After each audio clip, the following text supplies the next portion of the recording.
arkadaşlar, değerli hocalarım. Hoş geldiniz. Hürmetler Derneği'nin geleneksel olarak düzenlediği, her yılın akademik yılının başında düzenlediği açılış konferanslarının 5.'si bu yıl düzenleniyor. 5 yıldır düzenli olarak devam eden açılış ve kapanış konferansları geleneğimizi devam ettiriyoruz. Bu yıl önemli bir konuda önemli bir hocamızı misafir ediyoruz. Profesör Doktor Engin Deniz Akarlı davetimizi kırmadı, bizlere icabet etti. Kendisine çok teşekkür ediyoruz. Hocamız aslında Amerika Birleşik Devletleri'ndeyken ben Murtaza Bedri hocamız vasıtasıyla kendisinden haberdar olmuştum. Ben de bir yazısını okumuştum ama hocamızın kendi alanındaki öneminin belki farkına çok varamamıştım. O zaman yüksek lisans öğrencisiydim. Bu açılış konferanslarına davet eder miyiz, etmez miyiz diye düşünürken bir gün Şehir Üniversitesi'nin web sayfasını gezerken hocamın ismini gördüm ve tamam dedik yani işte davet edebiliriz artık. Çünkü o zaman çok cesaret edememiştik Amerika'da bir konferans için davet etmeye. Hocamız sağ olsun bizi kırmadılar, icabet ettiler. Bugün aslında konuşacağımız konu bence çok önemli bir konu. Bugünlerde de sürekli hukuku nasıl yapılandıracağımızı, bürokrasiyi nasıl yapılandıracağımızı tartışıyoruz.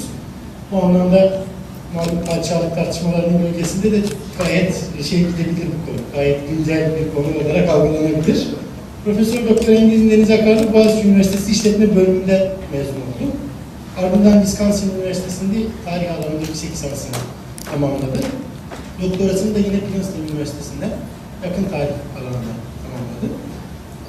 Brown, Princeton, Washington, yer büyük üniversitelerinde görev yaptıktan sonra halihazırda Şehir Üniversitesi'nde öğretim üyesi olarak görev yapmaktadır. Kendisinin The Long Peace, Ottoman Lebanon ve Ottoman Documents Jordan isimli eserleri biliniyor. Ayrıca çok sayıda eserleri editörlük yapmıştır. Davetimizi kırmayı icabet ettiği için kendisine çok teşekkür ediyorum ve sözü kendisine bırakmışlar. Ben çok teşekkür ederim beni çağırdığınız için. Biraz ses sorunu olduğu için oturarak konuşacağım ki mikrofona yakın olayım. Hakikaten benim çok gençlikten beri diyebilirim en çok aklımın takıldığı konulardan bir tanesi hukuk düzeni, bir diğeri de o zamanlar benim gözümde daha da önemlisi demokrasi düzeninin yerleşmesiydi. Şimdi çok tabii seneler geçti. İlk yazdığım kitapta zaten demokrasi düzeniyle ilgili, ilk yazdığım makale hukuk düzeniyle ilgili bu iki konu ya fırsat buldukça döndüm ve hala da bunlar hakikaten güncelliklerini koruyorlar. Belki soru cevap sırasında bu güncel uzantılarına şimdi değineceğimiz konular, Osmanlı tarihi bağlamı içinde değineceğimiz bu konulara, hukuk konularının günümüze olan uzantılarını da ele alabiliriz isterseniz. Şimdi konunun bir boyutu da tarihe bakış açımız. Bizde galiba sıkıntılardan bir tanesi de tarihte görmek istediğimiz şeyleri görüyoruz. Tarihte mevcut olduğunu bilmemiz gereken birçok şeyi de çok varsayıyoruz. Yani bir tarih anlayışı meselesi de var bu işin içerisinde. Onun için bu hukuk konularını tarihi algılayışımız, tarihte gördüklerimiz ve görmediklerimiz konusunda akılda tutarak ele almaya, işlemeye çalışacağım. Evet, konu padişah ve hukuk. Hemen baştan söyleyeyim. Bir inanç vardır bizim tarihçilerimiz arasında. Padişah dünyevi meseleleri düzenleme konusunda bazı yetkilere sahip. Onun için iyi padişahlar sayesinde Osmanlı Devleti diğer esasen İslami gelenekten gelen devletlere nazaran daha Avrupa'ya yakın olmuştur. Çünkü padişahlar bu dünyevi ihtiyaçlara ayak uydurmak değişmeyen bir hukuk geleneğine karşı dünyevi ihtiyaçlara ayak uydurmak açısından inisiyatifini kullanabilmiştir. İyi padişahlar tabii, kötü padişahlar değil. Kötü padişahlar da bu inisiyatifi kullanmayanlar oluyor anlaşılan. Şimdi bu tabii 19. yüzyılda çıkmış olan bir efsanedir. Osmanlı tarihini böyle ele almak, yani daha belki çarpıcı bildiğiniz bir kelimeleri kullanırsak, bir yanda şeriat, bir yanda kanun, bu ikisi birbiriyle çelişme, zıtlık halinde diye kavramsallaştırmak, anlamaya çalışmak, Osmanlı tarihinde ifadesini bulan birikimi, hukuk anlayışını fevkalade yanıltıcıdır. Yanıltıcıdır ama hakim olan anlayışta halen budur. Halen budur. İkinci Mahmut'tan beri yeniden Kanuni Sultan Süleyman zamanındaki gibi padişahlar vaziyette el koyuyorlar ve bizi Allah'a şükür modern dünyanın içine taşıyor. Bu anlayış aynı zamanda Batı'da, Batı Avrupa'da ve genel olarak kültürel anlamda Batı'da Osmanlı Devleti'nin algılanışıyla ilgilidir. Yani Osmanlı Devleti'nin değil, bütün Orient'in büyük bir kısmı ile ilgilidir. Osmanlı sultanları despottu. Osmanlı sultanları despot olduğu için bu tabii onların halkı açısından, yönettiği insanlar açısından bir geriliğin ifadesidir. İyi bir şey değildir ama bir bakımda, bir taraftan da avantajları vardır. Özellikle bizim açımızdan, yani Avrupa açısından avantajları vardır. Biz böyle despot zatlar sayesinde o bölgenin kanunlarını daha medeni, yani bizimkine daha yakın kanunlar haline geçirebiliriz. Padişah, muktedir, o kadar despot, iktidar sahibi, başka kimseyi dinlemez bir otoriteye sahip ki biz onun yeterince kulağına telkinde, aklına telkinlerde bulunursak doğru kanunları milletine veyahut da hükümranlığı altındaki insanlara kabul ettirir. Şimdi bu padişahların hukuk alanındaki yetkilerini bu çerçevede ele almanın ne kadar vahim bir yorum biçimi olduğunu zannederim idrak etmemiz gerekiyor. Tabii bu kadar basit bir şey nasıl idrak edilmez diyeceksiniz ama zaman zaman fevkalade endişeye düşüyorum. Duyduklarım, işittiklerim karşısında ve hukukun bu açıdan hakikaten daha etraflı düşünülmesi gereken, daha iyi düşünülmesi gereken bir mesele olduğu hakkındaki inancım devam ediyor. Şimdi Osmanlı Devleti'nin bazı özelliklerini bir gözden geçirmek lazım çabucak. Bunun içerisinde neden hukuk önemli ve hukuk nasıl işler böyle bir ortam içerisinde bunu kavrayabilmek için. Bunlar hep bildiğimiz şeyler. Fakat bildiğinizi size hatırlatacağım. Hatırlatırken de belki bazen gözden kaçan hususları altını çizmek imkanım olacak. Konumuzla ilgili bu vurgular onu da göstermeye çalışacağım. Şimdi biliyorsunuz Selçuk ve Bizans devletleri arasında küçük bir uç beyliği olarak doğdu Osmanlı Devleti 1300 tarihinde. Bu daha o zamandan çok çeşitli insanların yaşadığı, farklı dinlerden, kültürlerden, dillerden yaşadığı iyice karmaşık bir ortam. Ve Osmanlı Devleti bölgeye hakim olmak için mücadele eden pek çok irili ufaklı beylik ve devletçiklerin en ufaklarından bir tanesi. Ama çok geniş bir mekanda hakimiyet kuran uzun ömürlü, cihanşumul bir padişahlık, imparatorluk haline gelebilen de işte o beylik.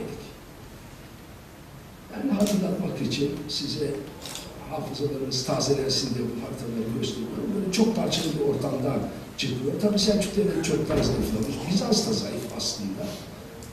Bunun içerisine Osmanlı Devleti çıkıyor. Şimdi bazen bu anlatılırken ne kadar tedrici ve yavaş bir gelişme, bir tarih olduğu bunun gözden kaçıyor. Yani geçen Başbakanımız da AK Parti Kongresi'nde 1071'den 2071'e kadar bir soluklu bizi getirdi. Şimdi hadi Alparslan'ı bırakalım bir kenara. Biz Osman Bey'den başlayalım. Yani fevkalade tedrici bir gelişme var burada. Esnek kurumda, bu da çok önemli yani. Bunun böyle olması çok önemli. Diğer Osmanlıları, diğer o öteki küçük devletlerin daha kuvvetli, daha avantajlı uzun vadede hale getiren durum da bu zaten. Yavaş yavaş ortaya şartlar ayak uydurabilen esnek kurumlar koyma becerisini gösteriyor ortamlar, Osmanlılar. Ve bir taraftan da kurdukları ilişkileri dikkatle kurarak bunların dayanıklı bir halde kalmasını da sağlıyorlar. 1330, yani 1300'de kurulu diyelim kapatacağız.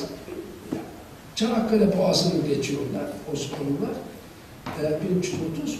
Sonra yavaş yavaş bir yandan Balkanlarda, bir yandan Anadolu'da ilerliyor. Bunları da biliyoruz. İstanbul'a 1453'te geliyorlar. Yani Söğüt'ten İstanbul'a 250 kilometre bir mesafe var. 250 kilometreyi 150 yılda alıyorlar. 250 kilometreyi 150 yılda alıyorlar. Bunu unutmamak lazım. Bu tedriciliği, arkasındaki süreçleri ve kazanılan tecrübeyi o tedrici gelişmeden hakkını verebilmemiz için. Bunu unutmamak lazım. Tabii İstanbul'u ele alınca, İstanbul ilk başta tabii sıkıntılı bir durum, fakat sonra çok büyük üstünlükler sağlar İstanbul. Gerçekten önemli bir şey. Bu üstünlüklerin neler olduğunu da bazen gözden kaybediyoruz. Burada vaktimiz yok onlara gelecek. Muhakkak iktisadi potansiyel açısından İstanbul başkenti ise bir devletin, o devlet çok esaslı bir konumdadır. Onları bir tarafa bırakalım. Tabii İstanbul daha önce 10 defa kuşatılmış, Müslüman halifeler dahil olmak üzere ve bu 10 büyük kuşatmanın hiçbirisinde başarılı olamamış, İstanbul'u sonunda Osmanlılar almışlar. Yani hem İslam alemince ve hem dünyaca ünlü ve önemli bir metropolü başkent edebilmenin bir itibarı var. İstanbul'u alınca bu itibar diğer ekonomik avantajlarla beraber gelmiş. Bir başka avantajı daha var İstanbul'un. İstanbul, ekümenik Rum Ortodoks Kilisesi'nin, ama esas adıyla İstanbul Kilisesi, Konstantiniye Kilisesi'nin, ekümenik Konstantiniye Kilisesi'nin tabii durduğu yer. Ve bu böyle bir önemli kuruluşun hamisi olan bir imparator sırf bunun içinde ayrıca bir itibarı hanesine kaydetmiş olur. Yani bir devlet, o imparatorun sembolü olur. Unutuyoruz bunu ama unutmamak lazım, hatırlamak lazım. Fatih Mehmet kendisine aldığı ünvanlardan bir tanesi de Kaiser. Evet, bunlara girecek halimiz yok ama yavaş yavaş gelişirken başka önemli bir takım dönemeçler var. Gene bizim buradaki ana konumuz olan hukuk, kurumların gelişmesi açısından bunlara da değinmekte yarar var. 16. yüzyılda biliyorsunuz önce başı sonra ortalarından Mısır, Suriye, tabii Hicaz, sonra Bağdat, Musul, oraları, Kuzey Afrika, fakat esasen İslamiyet'in ilk doğduğu toprakların ve bu topraklardaki belli başlı kültür merkezlerinin, İslam kültür merkezlerinin fethi gerçekleşiyor.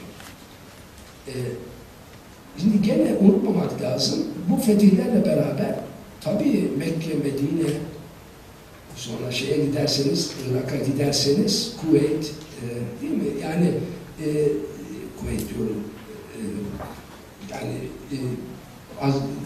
Kufa'nın olduğu yer, Hazreti Ali'nin olduğu yer birçok önemli oradaki Şiiler için şimdi ama bütün Müslümanlar için de önemli. Bir takım önemli şeyler var.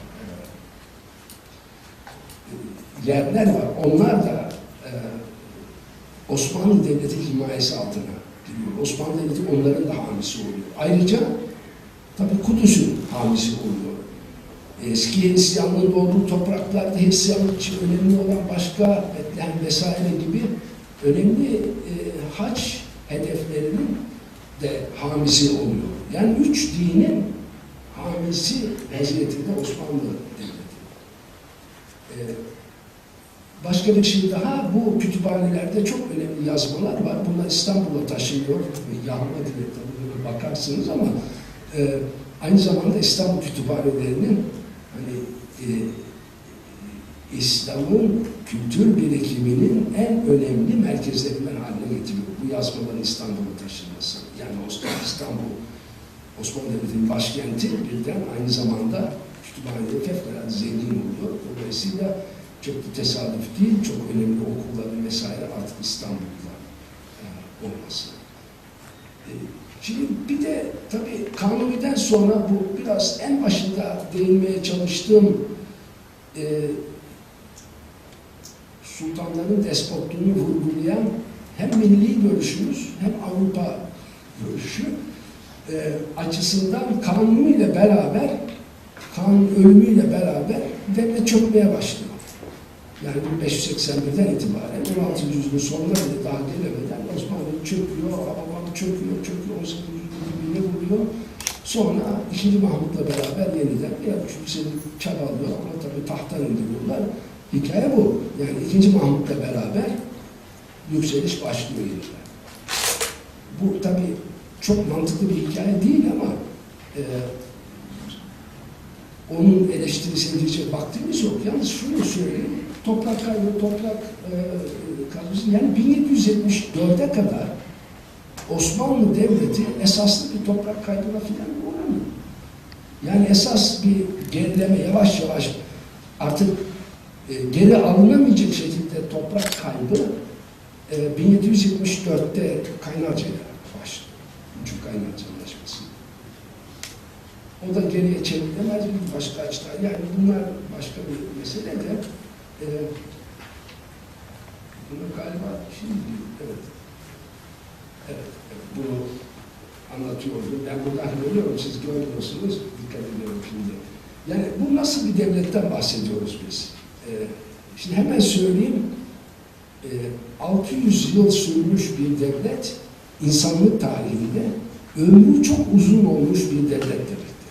600 yıl devlet etmek bu kadar geniş bir mekanda her baba yiğidin harcı değildir.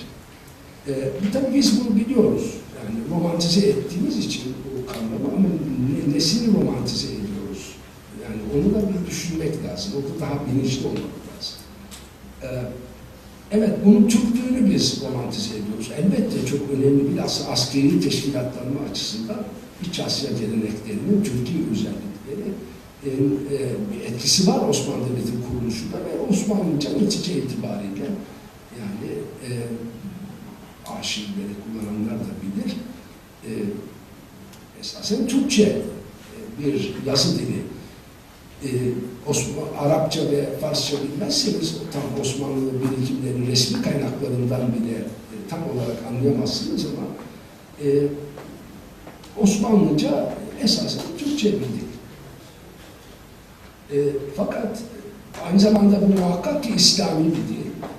Çünkü hakim sınıfları bir devlet, çünkü hakim sınıflara kılavuzluk eden değerler esas itibariyle İslamiyet'in değerleri.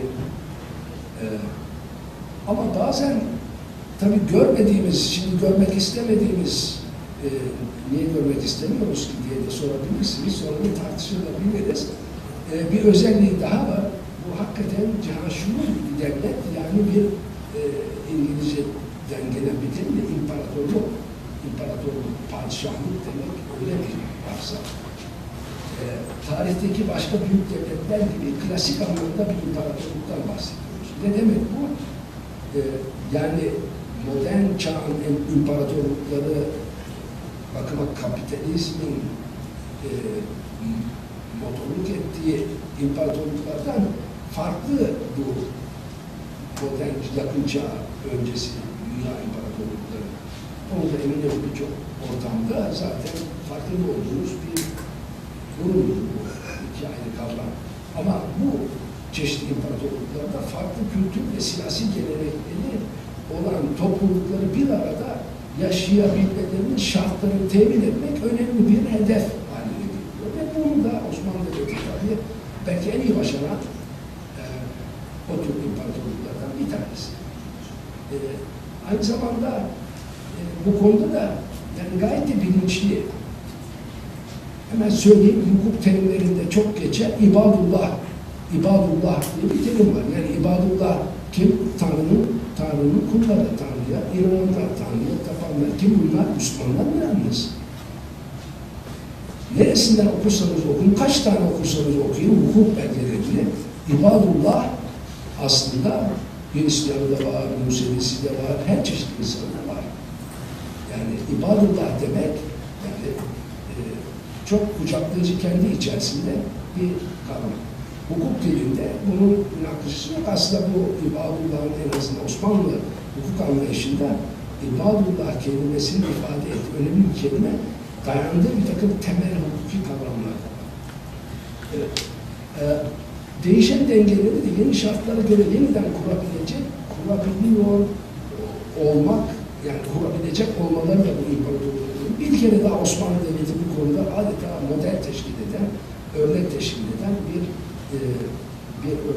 devlet, bir imparatorluk. Uzun süre böyle dengeleri koruyabilmiş, bozulunca yeniden kurmuş, bozulunca yeniden kurmuş. Şimdi bozulunca yeniden kurmak bir bakıma istihkak, hak kavramıyla çok birbirine özdeş. Ayrıca gene aranızda çoğunuzun bileceği çok önemli bir kavram, İstanbul hukuk geleneği içerisinde bir bakıma icmanın orada tecessüm etmiş hali. Denge bozulursa icma bozulur, ahenk bozulur. Ahenk bozulunca sulh bozulur. Yani toplumda bunu yeniden o dengeleri kurmak lazım. O dengeler yeniden kurunca ortaya yeni bir ahenk çıkar. Bir süre gider, bozulunca yeniden kurmak lazım. İşte bunu da gayet bilinçli olarak hukuk sisteminde vaktimiz olsun göstermeye çalışacağım. Bunun tedbirlerini alarak götürülmüş olan bir imparatorluktan bahsediyoruz. Yani biz yalnız Türkmüş gibi karşılarsak ve yalnız askeri başarılarıyla anlatmaya kalkarsak bu tarihi birikimde hiçbir şey de anlamayız. Osmanlı Devleti'nin tabii belirli sosyolojik özellikleri var. Bir kere din ve beşeri coğrafyası itibariyle iyice karmaşık bir nüfusla başlamış, bir nüfus haritasıyla başlamış ve sonuna kadar da böyle gitmiş. Tabağa geniş bir coğrafyada serbestçe dolaşmış, karışmış, kaynaşmış. Dolayısıyla mesela Ermeniler, yani Ermeniler de Hristiyan, Bizanslar da Hristiyan.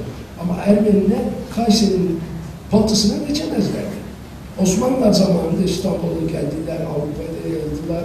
Yani size bir şey örnek olsun diye söylüyorum.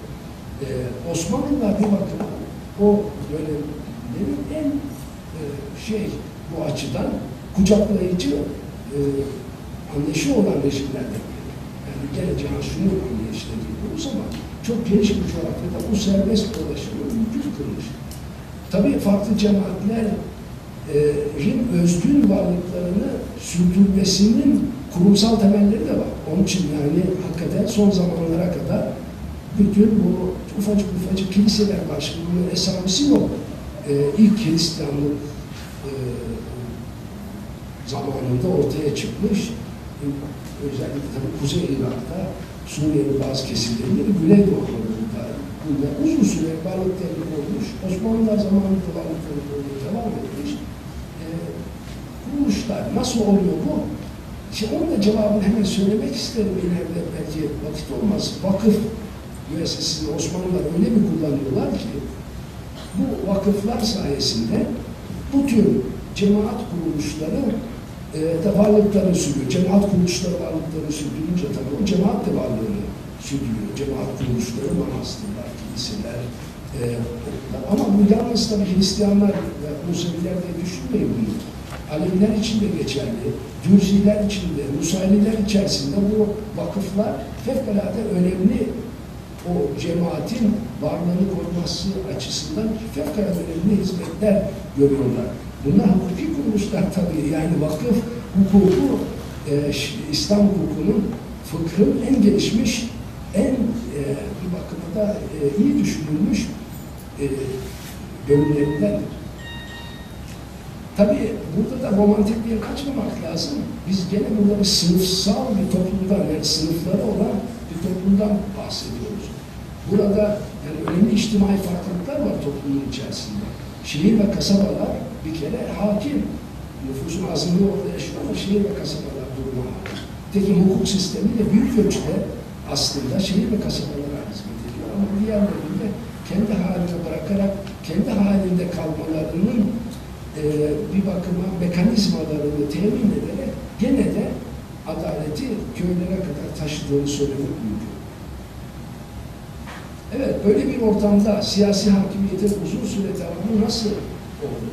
Bunu sağlayan, besleyen düzenlemeler, kurumlar, uygulamalar ve normlar nelerdir? İşte benim bunu çok ısrarla söylüyorum, her toplantıda, her konuşmada, bu konuda yazdığım her şeyde söylüyorum. İşleyen bir hukuk düzeni kurulmamış olsa ve az çok yaygın, kabul gören bir adalet, hak, hukuk anlayışı yerleşmemiş olsa Osmanlı Devleti o şartlarda o kadar uzun ömürlü olamaz. Peki yani dediğim gibi hep burada bu düzen içinde padişahın yerine adalet ve kanun padişahın iki dudağı arasında sorusunu da sormamız gerekiyor. Bunun ama sebebi tabii biraz önce söylediğim gibi 19. yüzyıldaki gelişmeler. Yani yoksa Osmanlı'nın hukuk sistemi şeriata dayanır. Yani fıkıhtır.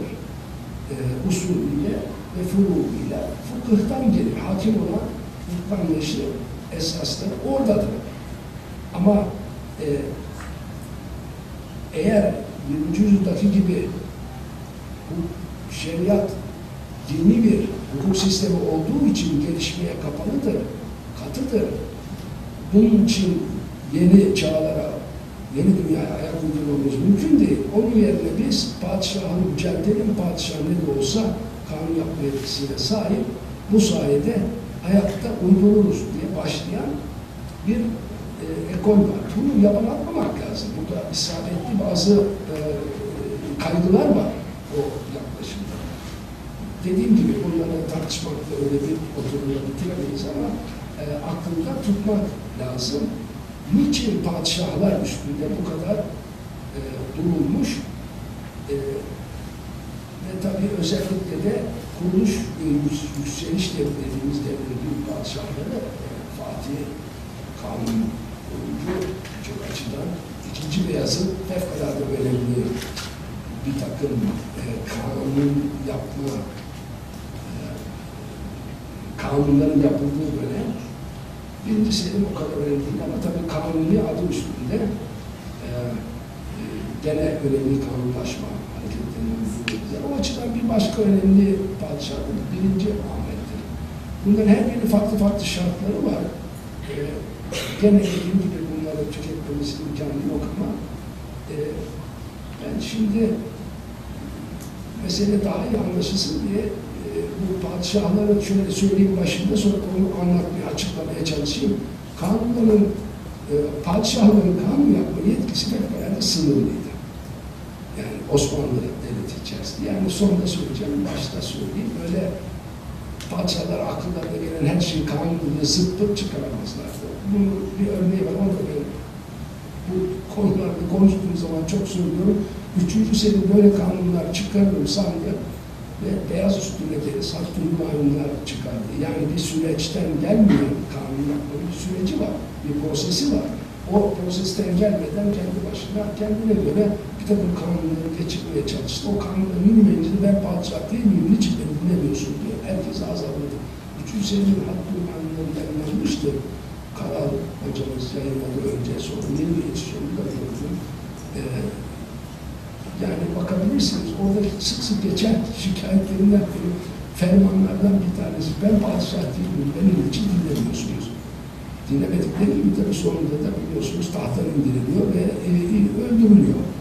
Yani şeyi de unutmamak lazım, gene bu tarih bağlamı içerisinde, böyle tahttan indirilerek öldürülen Osmanlı Sultanı Padişah çoktur. Ve hatırlatırım, Fransızlar, Fransız devrimini kutlarlar, ilk defa bir padişahı indirdik ve astık diye. Yani onu kutlarlar, millet uyandı diye. O hesapça biz bakarsak biz çoktan topraklarına uyanık demek mümkün. Yani biraz latife yaparak bazı konularda sizi düşündürmeye çalışıyorum ama Osmanlı sultanları zannettiğiniz kadar öyle keyif şey yapan, istedikleri gibi kanun yapan şeyler değil, despotlar değil. Osmanlı hukuk düzeninde belli takım kanunlar var, bunlara riayet ediliyor. İslam hukuk normları esastır. Bunlar şeriata dayanan esaslar ve kurallar. Tabii yani şeriatla fıkıh arasında da bir fark var. Bazen o gözden kaçıyor. Bir derdimiz zaten. O şeriat deyince insanın aklına yalnız kılık kıyafet kanunları, onu yapmayacaksın, bunu yapmayacaksın gibi. Veyahut da ibadet, 5 vakit namazı yapacaksın, işte şunu yapacaksın, bunu yapacaksın diye o kısımlar değil abi. Şeriat ondan çok daha yani zengin bir kavramdır. Tabii bu anlamda da kullanılırsa yani en dar veyahut da en böyle bir kelime indirmek istiyorsanız şeriatı, bir kelime indirmek istiyorsanız o da haksızlıklara karşı işte ibadullah'ın korunmasını mümkün kılan bir takım çabalardır. Başka türlü söyleyeyim. Peki aslında şeriat hem bu dünyada hem ahirette Allah-u Teala'nın rızasına uygun bir şekilde yaşamaktır. Yaşamanın yollarını kılavuz olarak bize sunan bir birikimdir. Fakat bunun içerisinde çok önemli bir kısım tabii hukuk kuralları. Onlara da biz fıkıh diyoruz. Fıkhın usulü var, yani esasları var. Bir de fıkhın füruğu var. O füruğun bir kısmı bizde ki bugün kullandığımız kanunlara çok yakın gelir. Yani pozitif hukuk açısından, pozitif dediğimiz türden uygulamaya. Ama hepsi değil. Onu anlatmaya çalışacağım. Fakat bu İslam hukuk normları, bu birikim usulüyle, furuğuyla ve temel amaçlarıyla Osmanlı hukuk düzeninde çerçevesini belirleyici olmuştur. O şeriat suyun gözüne gider ne demek? Suyun gözüyle şunu pınar oradan çağırıyor, oradan kanatına su içeceksiniz, onu bulursanız. Ama işte o sudan beslenmek için, o pınara gitmek için düşüncesi Osmanlı hukuk düzeninde temel düşünce olmuştu, diğer Müslümanlarında olmuştu. Tabii padişahın bir takım yetkileri var. Padişah yasaları, iradeleri, fermanları ama dediğim gibi bunların sınırları var. Şimdi Osmanlı hukukçularının dahi çok kolay kabul etmedikleri ama uygulamaya bakarsanız fevkalade önemli olduğu için şekle şüphe götürmez bir kaynak daha var. O da örf. İslami hukuk normları adaletin esas temeli sayılmış, genel çerçevesinde teşkil etmiş sistemi ama örfe ve padişah iradesine dayanan düzenlemeler şeriatı da normlara ters düşmeyecek, onları aşamayacak, aşmaz, usulen böyle fakat gene de bunlar önemli bir kaynak teşkil ediyor. İslam hukuk normları, Osmanlı hukukçuları el üstünde tutuyorlar. Ama bir taraftan da örfün baskısıyla kendi şartlarına uyduruyorlar. Bu örfün baskısı yani zamanın içinde yaşadıkları ortamın farklı yerlerdeki alışkanlıklarına göre oradaki bir takım şeyleri uygulamaları, alışkanlıkları kendi sistemlerine adapte ediyor. Şimdi burada tabii 3 tane yer var. Yani biri örf, padişahın padişahın yasaları, iradeleri, fermanları biraz sonra bakacağız. Onların bir kısmı aslında Osmanlı örfüdür. Yani bilirsiniz onlar örfü kanunlar da deniyor. Bunun da bir örf olduğunu düşünmek lazım. Peki biraz şöyle anlatayım. Şimdi bazı kanunlar vardır.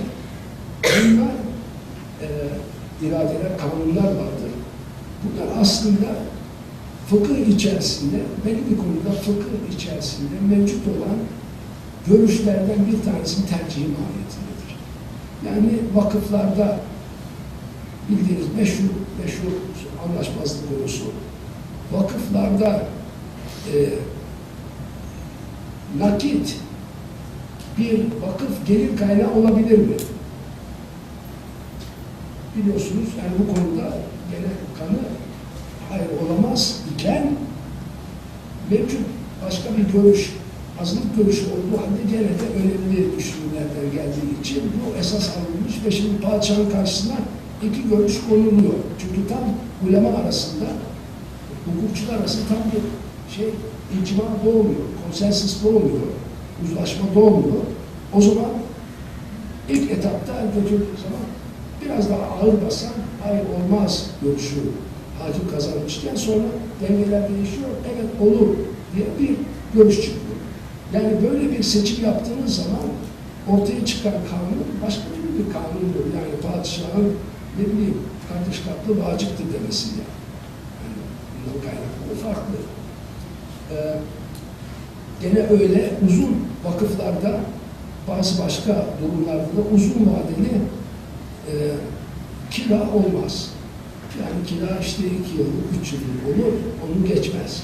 Ama uzun vadeli kira bazı gerekçelerle olur mu olmaz mı tartışması çıkmış. Gene görüşler muhtelif. Sonunda evet olur diye bir görüşe padişahın müdahalesiyle cevaz verilmiş. Şimdi burada padişahın yetkisi bunun en olarak farklı, ikisi de şer'i esaslı ama tam uzlaşma olmamış görüşlerden birini seçmek.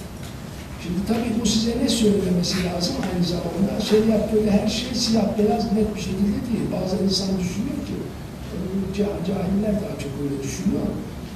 Böyle kara kaplı bir kitaptır, şeriat dediğimiz şey. Ne var, derdiniz ne? Bir şey söyleyeceksiniz siz, kanun, dünyevi, ahire, dünyevi. Hemen orada açacak, indeksi var, falan bölümde, falan sayfanın falanca maddesinde bunun cevabı var.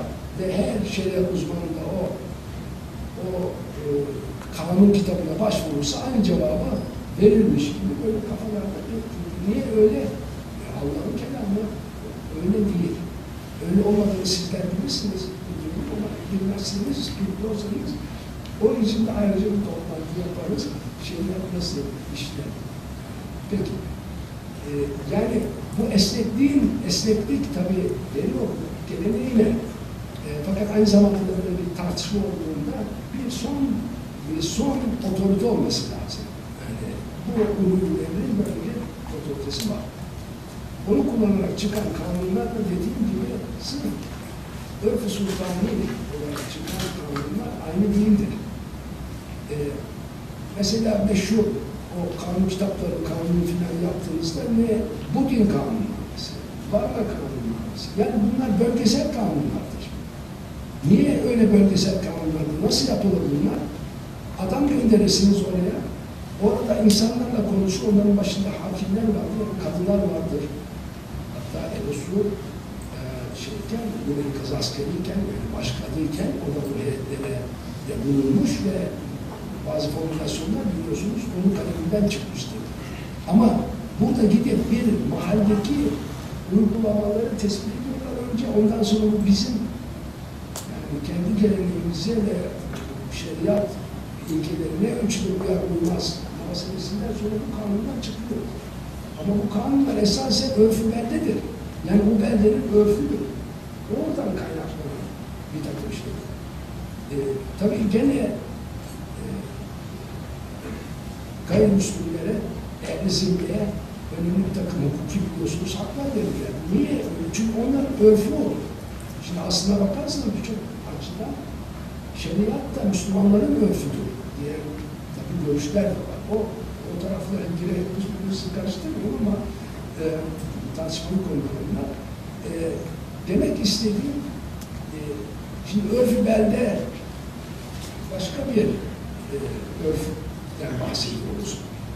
Bunu sonunda padişah uyguladığı zaman bir takım başka türlü gelenekten gelen, İslamiyet'ten gelen, İslam hukuk geleneklerinden gelen kavramları kullanarak ortaya çıkarılıyor. Fakat bunu dahi yapamayacağı bir örf daha var. Ona da örf-i idare demek mümkün. Örf-i idare gerçekten istisnai bir uygulama ve bence önemli. Çünkü günümüzde Osmanlı hukuk geleneğini devam ediyoruz diye, günümüzde değil 19. yüzyılda sürdürülmeye çalışılan örf-i idarenin yaygınlaştırılmasına ibarettir diye bir iddiada bulunmak mümkün. Örf-i idare nedir? Örf-i idare İngilizce tabiriyle martial law, İç Asya kökenli askeri törelerden gelir. Cengiz Han yasası bir bakın. Bunun uygulama alanı esasen sınırlıdır ve istisnaidir. Askeri kadrolara, yani elinde kılıç tutanlara uygulanan ve silah tutanlara uygulanan bir kanun. Bunun çok zeki ve ağır şartları var. Çünkü elinde silah tutanı daha sıkı bağlamak ihtiyacı hissedilmiş. Daha disiplinli olmasını temin etmek için çok ağır cezalar konulabiliyor. Şimdi askeri uygulanıyor, bir de idari görevi olanlara uygulanıyor. Özellikle de elinde para kesesi tutan şeylere, mali memurlara uygulanıyor. Tabii savaş zamanında ve alanlarında herkese şamil kılındığı muhakkak geçici anlar buna kabul ediliyor. Bir de silahlı ayaklanmalar böyle. Bu aslında tartışmalı bir konu. Yani ayaklanmalarda da örfi idare hükümlerini kullanabilir. Örfi idare hükmü. Yani bir komutan diyelim ki gösteri yapıyor, 2 tane diyelim fırıncı veyahut da 100 tanesi yapılıyor. O anında yakalayıp, şimdi gerçek bir örnekten bahsediyorum, anında tutup onların ikisini sallandırıverebilir. Niye nasıl sallandırırsın? Sen yani bir kere adamın silahı yok elinde ama belki bunlar bagi, bunlar ayaklandı. Ayaklandıkları için sanki onlar silahlı bir tehdit teşkil ediyorlarmış gibi uygularsanız ihlal etmiş oluyorsunuz. O alana girmemesi lazım ama giriyor. Bunlar dediğim gibi biraz karışık olaylar fakat işte bu örnekleri tarihte bildiğimiz Osmanlı kaynaklarında bildiğimiz örnekleri çalışarak bunlar nerede sınırları, nedir bunları uygulamalı, onlara hakkında daha esaslı bilgi edinmemiz lazım. Bu önemlidir, ısrar ediyorum. Şimdi unutmayın, Türkiye'de bu kavram hala geçerli ve Cumhuriyet döneminde neredeyse kaç yıl oldu?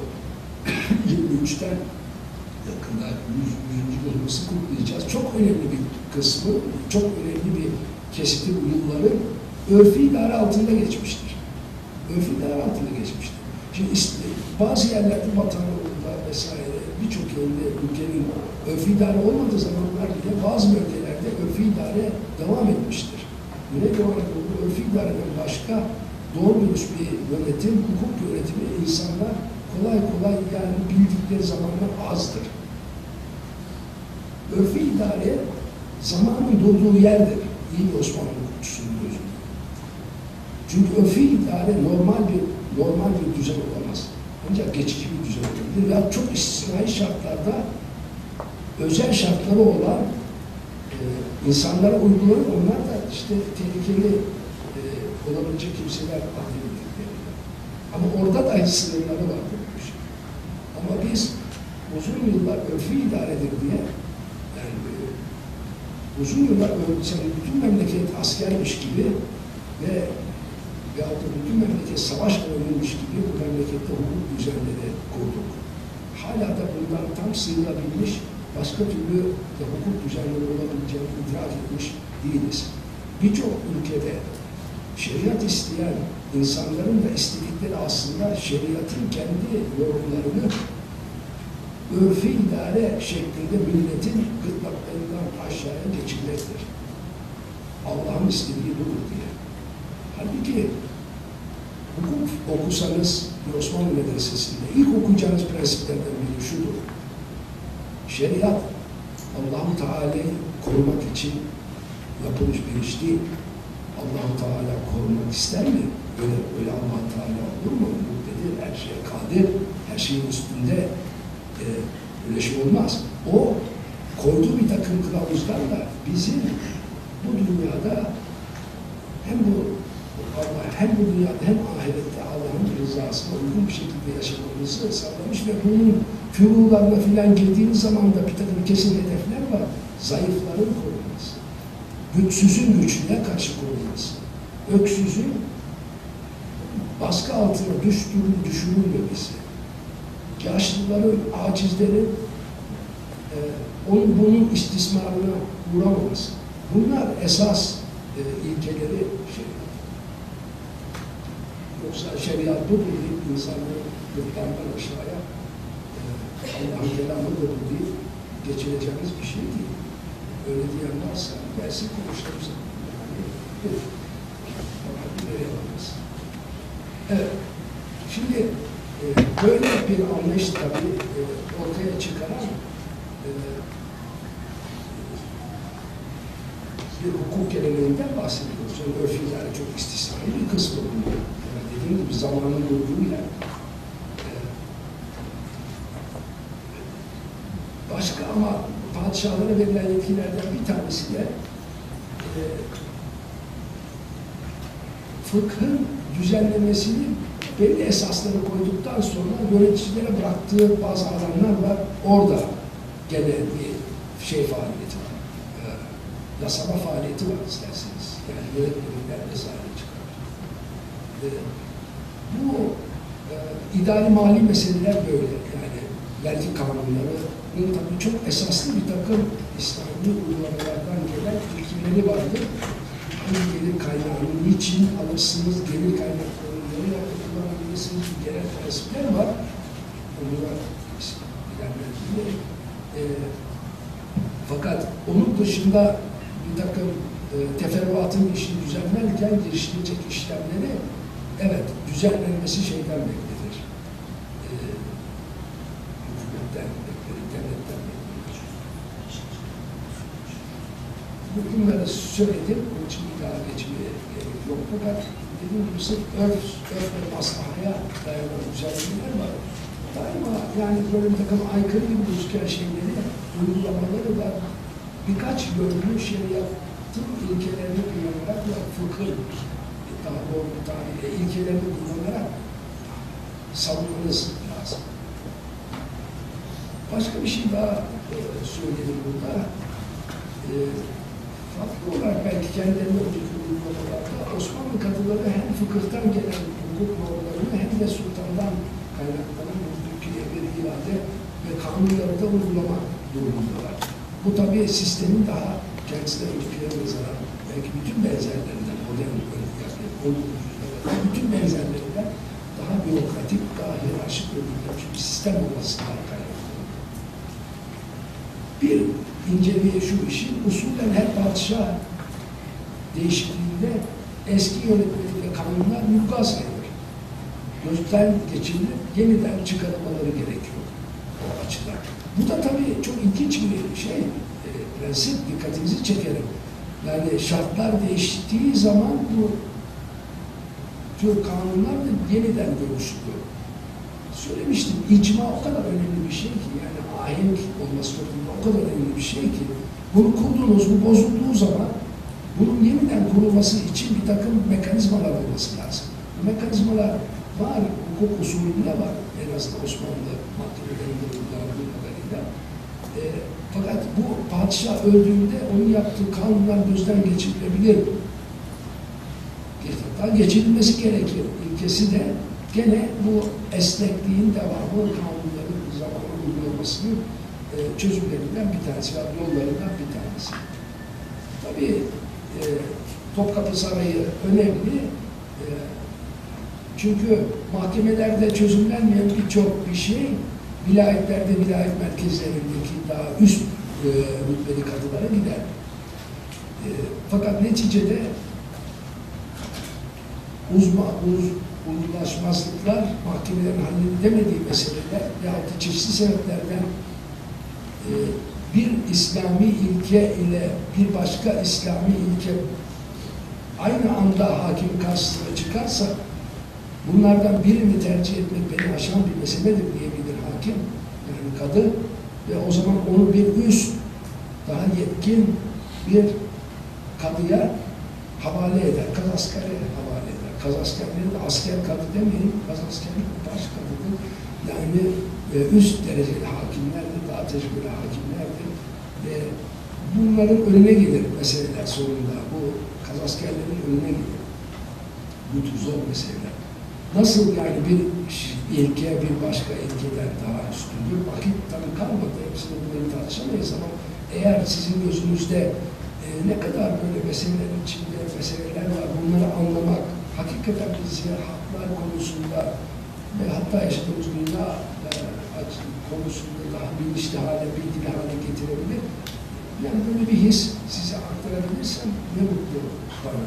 Fakat evet, yani saray, konumuz padişah ve hukuk, saray fevkalade önemli bir rol oynuyor. Bunun sebebi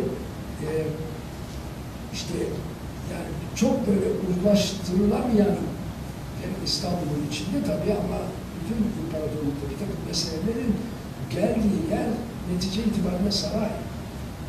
Ama sarayda nereye geliyor? Şimdi şu plana bakarsak tabii sarayda bunların geldiği yer divan-ı hümayun. Divan-ı hümayun'da padişah oturmuyor. Yani biliyorsunuz bir Fatih'ten sonra onlar oturmuyor orada. Orada oturanlar vezir var. Fakat 2 tane kazasker var. İşte gene hukuktan korunması çok mecburi olan ve hakikaten hepsini bildiğimiz nişancılar var. Reis-ül kitaplar var vesaire. Bunlar hukuk nosyonu kuvvetli insanlar. Onların önüne geliyor mesela. Onlar da erbabına havale ediyorlar. Bu erbab havale edildiği zaman konularda daima fıkıh eğitimi geçmiş tecrübeli katılar olması lazım. Yani kazaskerler bir hafta mesela vakıf konularında bazen geliyor. Onu özel şeyler var. Kadınlar var. Vakıf konusunda uzman. Onların önüne onları gönderiyorlar. Zor vakıf mesela. Ama vurgulamak istediğim konu yani padişahlar ne yaparlar? Biliyoruz bazıları hukuka meraklı, Fatih Sultan Mehmet hukuka meraklı, iyi kötü bir yani tahsili var. Okumuş yani dizilinde oturup hocaların fıkıh okumuş. Her padişah öyle değil. Yani 1. Ahmet de meraklı, onu da biliyoruz. Ama gerek yok. Yani bir ekip, bir bürokratik kadro var. Bu kadronun içinde önemli bir ekip hukuk alimleri. Evet, bu uygulamalar tabii Babali'ye gidiyor. Babali uygulamaların götürücüsü. Ama sadrazam, şimdi burada çoğu zaman ben bunu görüyorum hukuk kitaplarında aklıma almıyor yani bu açıdan. Seviyorum da Mehmet Akif Aydın hocamız gibi başka bu işlere kendini iyice derinliğine verebilmiş hocalarımız gibi insanlar farkında meselenin ama millet zannediyor ki bu hukuk meselelerinde sadrazam, çünkü sadrazam divanı denen bir şey var. Hukuk meselelerinin önemli bir kısmı orada görüşülüyor. Sadrazam dinliyor, bunlar da sadrazam hükmediyor. Sadrazamların çoğu asker, ne anlar hukukta. Yani orada sadrazamlar değil karar veren. Sadrazamlar işin yürütücüsü. Kararı verenler gene erbabı. Ya İstanbul kadısı girer, ya İstanbul kadısı girer, ya kazaskerlerden biri girer. Normal olarak bu beni kazaskeri. Ya dediğim gibi çok uzman bir konu, uzmanlık isteyen bir konu varsa o uzman bir kadıya havale edilir. İşte burası yani buraya başvurulur ve burada oturup şurası işte biliyorsunuz Topkapı'da buradan dilekçenizi verirsiniz. Tabii merasim var bizde. Sayın Mustafa olmaz. Ama burada da onlar toplumda bir takdim yerleri orada karar verirler. Normal olarak divan toplantısından sonra işte çarşamba divanı olur, o ayrı sırf hukuk davalarına bakan şey olur, sadaret divanı denir. Ayrıca Rumeli Kazaskeri bütün kadıların başı olarak, hakimlerin başı olarak ayrıca bir divan toplayabilir, durum vaziyetlerine göre. Bunların yardımcıları var, ekipleri var. Yani sanırım bundan çok daha ağırlı, bürokratik ve belli süreçleri predictable, yani kestirilebilir süreçleri olan bir şeyden bahsediyoruz. Çoğu başvuru dilekçeyle olur, dilekçeciler avukat gibidir. Azmanciler şimdi görmezsiniz artık ama benim gençliğimde bile vardı burada, her çeşit dairenin önünde. Bu azmanciler size bir itiraz yapacaksınız, bir şey mahkemeye başvuracaksınız. Onlar avukat gibi size nasihat verilen çoğu da zaten hukuk okumuş insanlardır. Ama belki çeşitli sebeplerden kadınlığa geçmemiş ya da işte mahkeme katipliğine girmemiş de böyle bir işe girmiş insanlardır. Devletin Ünlüye Teşkilatı'nın bir takım incelikleri var. Bundan sadece değinerek geçebilirim. Kadılar bir en önemli unsur. Tabii kadılar bir de devlet hizmetindeki müftüler var. Şimdi burada çoğu zaman dediğim gibi tarihte böyle bir takım şeylerimiz var. Ne derler? At gözlüklerimiz var. Osmanlı Devleti'ndeki şartları bilmiyoruz. Müftü deyince aklımıza yalnız devletin bordrosundaki diyelim resmi müftüler geliyor.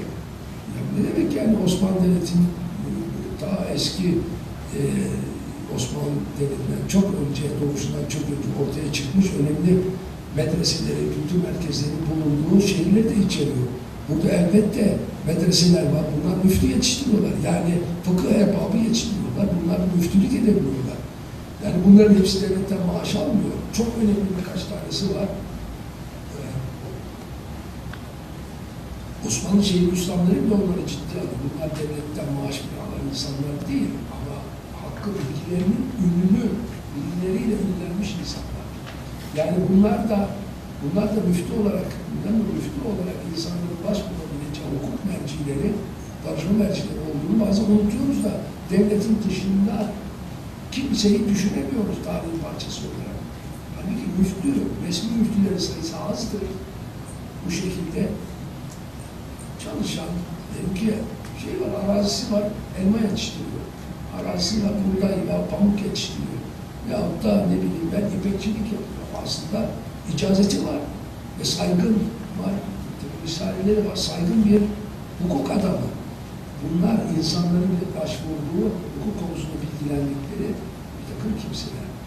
Tabii müftülerin aslında önemli bir kısmı aynı zamanda müderris. Yani tabii çeşitli konularla müderris olabilirsiniz. Ben burada fıkıh ile ilgili konularda müderrislik eden kimseleri düşünüyorum. Müftüler, müderrisler, müftü olarak çoğu zaman görev yapıyorlar. Büyük camilerin din adamları da yine İl Teşkilatı'nın parçası olarak çeşitli meselelerle şey yapıyor. Şimdi burada benim hep aklımı kurcalayan bir mesele vardır. Bunu da çoğu zaman dile getiririm. Cevabını tam olarak bilmiyorum ama düşünmemiz lazım. Yani bir tarafta kadın var, bir tarafta müftü var. Niçin bu ikisini yan yana koruyor Osmanlı? Niye? Yani kaygısı ne? Buradaki kaygı ne? Bir taraftan kadın, bir taraftan müftü. Belki aralarındaki iş bölümüne bakarsak bazı ipuçlarını elde etmemiz mümkün. Padişah nereye gitti diyeceksiniz. Padişahı gönderdik. Çünkü padişahın kutlanması değil kanun. Bu adamdan anlamazsanız padişahı hiç anlamayacağız. O efsaneyi yıkmak için de konuşuyorum biraz da. Onun için bunun arkasında yatan altyapıyı görmeniz açısından bu konuları size sunuyorum. Mahkeme ve kadılar ne iş yapar? Bunlar insanları barıştırır öncelikle. Esas işleri odur. Barıştıramazlar silahlılarla. Bir hakimin karşısına çıktığınızda hemen o açıp kara kalpli deftere biraz önce söylediğim bir bakar onlar bilir zaten. O esasını bilir. Ondan sonra insanlar arasında bir uzlaşmayı öngörür. Uzlaştıramazsa tarafları ancak o zaman hüküm verir. Bazen de tabii hüküm vermekten kaçınır. Çünkü her iki tarafın haklı olduğu şeyi görmüştür. Bunları daha üst bir kadıya havale eder. Bunun karışık sebepleri var. Onlara giremeyiz ama böyle inceliklerinde olduğunu hatırlatmak, vurgulamak istedim. Başka bir çok önemli bir fonksiyonu kadıların şikayetleri alıp yerine iletme kurumlarıdır. Yani devlet var, hali var, ibadullah var. Devlet tabii çoğu zaman belki toplayıcısıyla, valisinin aldığı subaşıyla vesaire vesaire askeri adamlarla temsil ediliyor. Fakat bunlar hot zotuna karşı bu insanları koruyacak bir mekanizma olması lazım. Bu nedir? İşte bu şikayet müessesesidir ve kadılar bunun merciidir. Kadılar kendine gelen şikayetleri ilgili yerlere iletmek zorundadırlar ve bunların hakikaten bu iletileri defter defter, dosya dosya arşivlerimizde mevcuttur. Peki şikayetler alır da yerinde bir şey yapılır mı şikayetler? Yapılır. Yapılır. Yani demiyorum ki bu dünyanın en ağır devletinden bahsediyoruz. Yani böyle bir şey yok. Sınıflı toplumlarda daima haksızlıklar çok. Taraflar arasında kuvvet eşitsizlikleri büyür. Fakat gene de bir yerde insanların yardımına gelebilecek bir mekanizmalar bu sistem içerisinde var. Zaten olmasaydı tekrar ediyorum. Bu devlet bu kadar uzun yaşamazdı.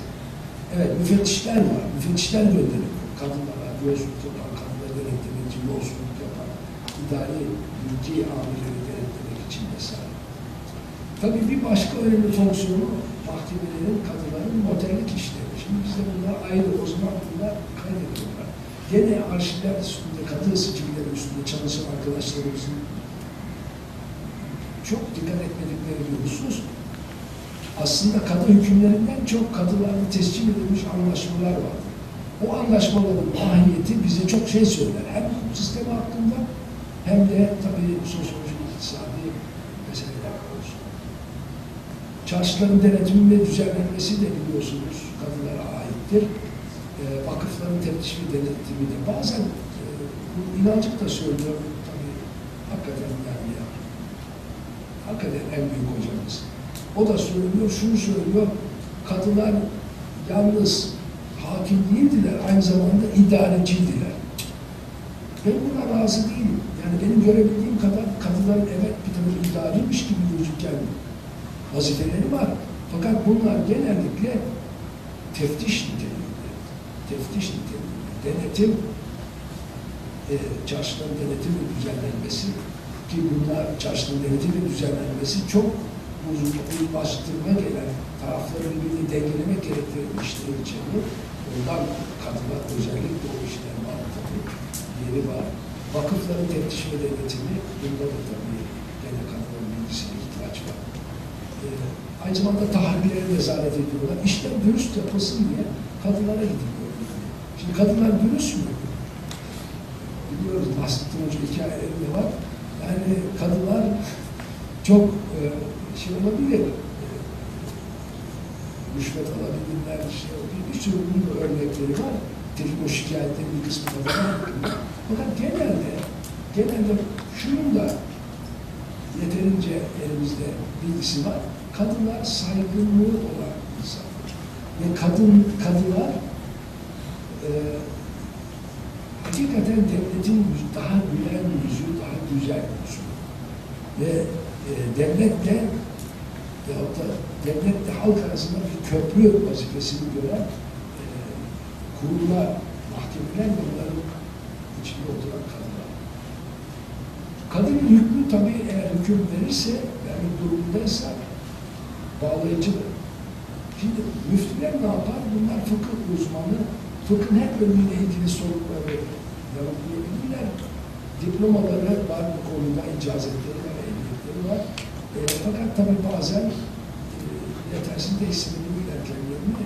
Ama bunlar hukuk danışmanları, aynı zamanda din danışmanları, halkı bilgilendiren insanlar. Biliyorsunuz tabii yani fıkıh içerisinde, şeriat içerisinde, hukuki saygımız bizim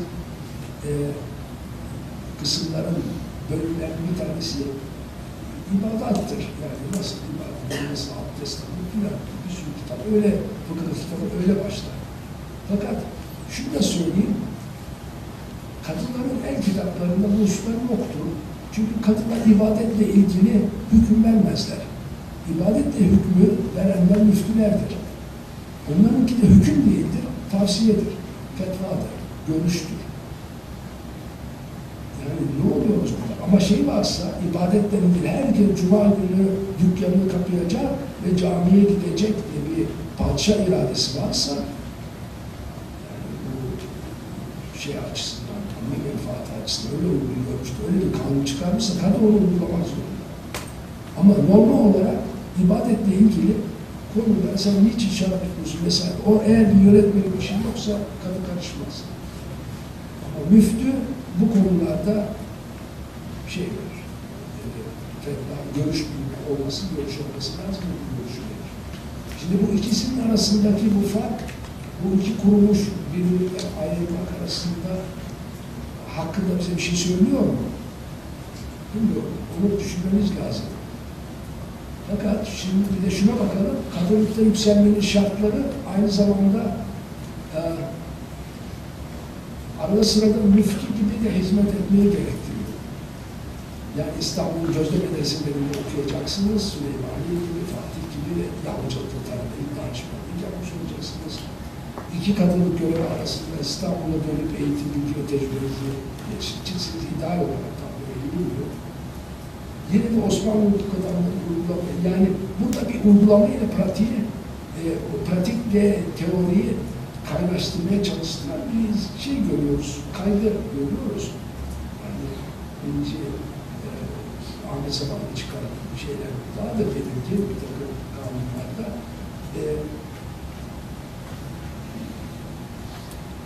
Fakat esasen Osmanlı hukuk adamlarının becerilerinin uygulamada ortaya çıktığını söylemek yanlış değil.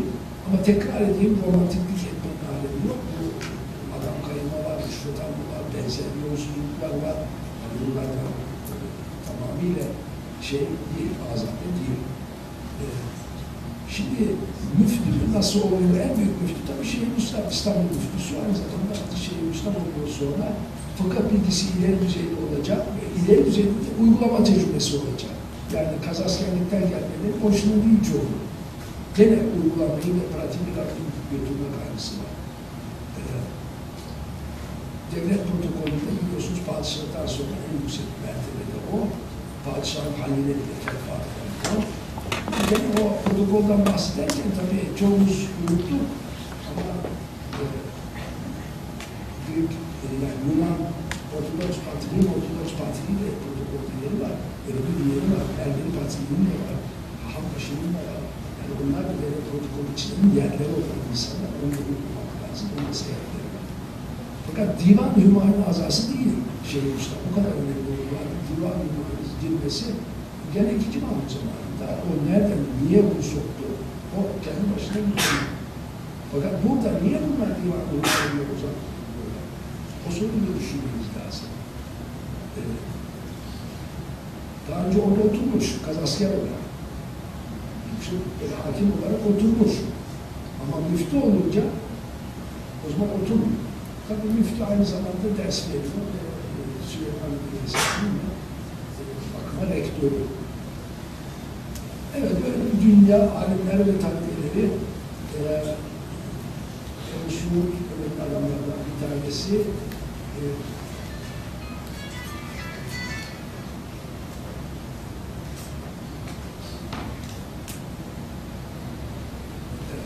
yani camiler kendisileri eğitim merkezleri ölçümlerini gösterebiliriz ama benim slide olarak gösterdiğim bu kadar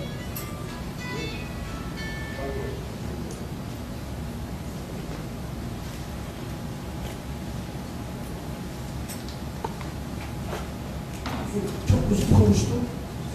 Şimdi çok özet olarak toplamaya çalışayım. Birçok şeyi dışarıda bıraktım. Sizlere anlatmak istediğim bu bir iki şey var. Yani bunların bir tanesi en azından aktarmaya çalıştım. Osmanlı hukuk düzeni karmaşık bir düzen, bürokratik bir düzen ve önemli bir takım süreçleri olan, prosesleri olan bir sistem. Gelenekleri var. Bu gelenekler belli bir güvenilirlik kazandırıyor sisteme ama 20. yüzyılda, 19. yüzyılda geldiğimizde bu sistemle biz yeni dünyaya ayak uyduramayız demişiz. Bunları değiştirmişiz. Güzel değiştirebilirdik. Ama bunu nasıl yaptıysak o eski sistemin bir bakıma en az şer'i olan kısmı hala bir heyla gibi üstümüzde. O da örf-i idare. Yani kanunlar bizde sanki zamanı durdurmuşuz ve memleket istila altındaymış gibi bir zihniyetle çıkarıp duruyor. Pratik kanunları değil ama genel halkın özgüvenini vesaire etkileyecek türden kanunlar çıkarıp duruyor. Bir bakıma bizi eski geleneğin bir tarafına almışız. Eski geleneğin daha önemli kısımlarını, yani hukukun, kanunların, insanların iyiliği için, refahı için, güvencesi için konulması gereken bir takım kısıtlamalar olduğu anlayışını, isterseniz o anlamda şeriatı ve gerçek anlamıyla şeriatı biz unutmuşuz, devre dışı kalkmışız. Hiç tesadüf değil, birçok yerde insanların şeriat istiyoruz diye ayaklanması. Şeriat isteriz dedikleri ne biçim hukuk düzenimiz, daha güvenli bir hukuk sistemi istiyoruz diye bugün ortalıkta var. Bunu böylece söylemek isterim ama gene tekrar edeceğim canım. Bir taraftan da şeriat benim İslam diniyle yorgundur diye yalnız onu kırık kıyafete içinde onu yaptı, onu yapmadığını indirirseniz gene o geleneği yani terk etmiş olursunuz. Bu anlamda İslamiyet'in en güzel birikimlerini, en ince zengin kazanımlarını da dışına bırakmış. Garip bir karikatüre çevirmiş olmuş İslamiyet'i diye düşünüyorum. Sizler ne düşünüyorsunuz? Çok vaktinizi aldım. Fakat burada keseyim sorularınızla bazı belki yerler açmak. Teşekkür ederim.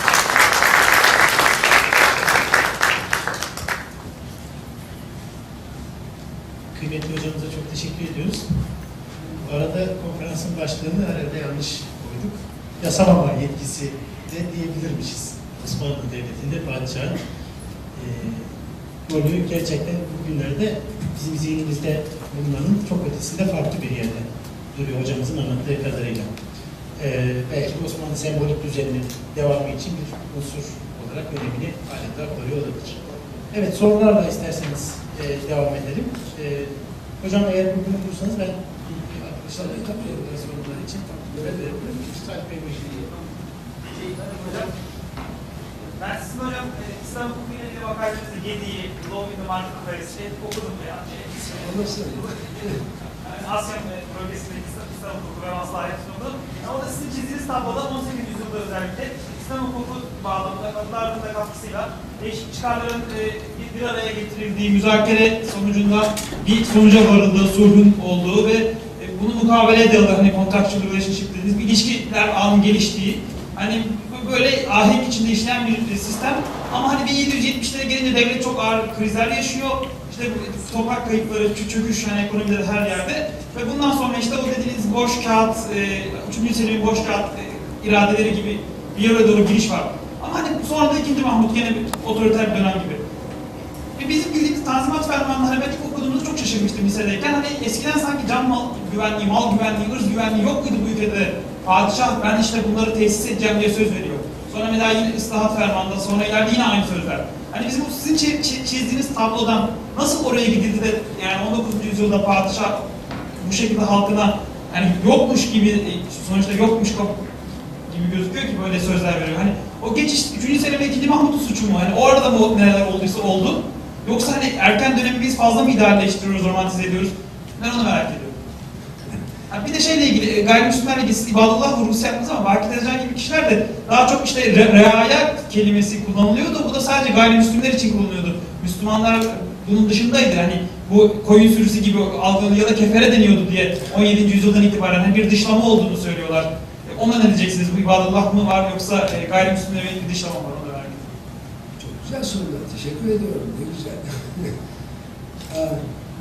Önce tabii birkaç tane öğrencim var burada. Onlar diyecekler. Ben derslerimde 1839 fermanıyla 1856 İslahat fermanı arasında, yani İslahat fermanı arasında öyle bir fark olduğunu.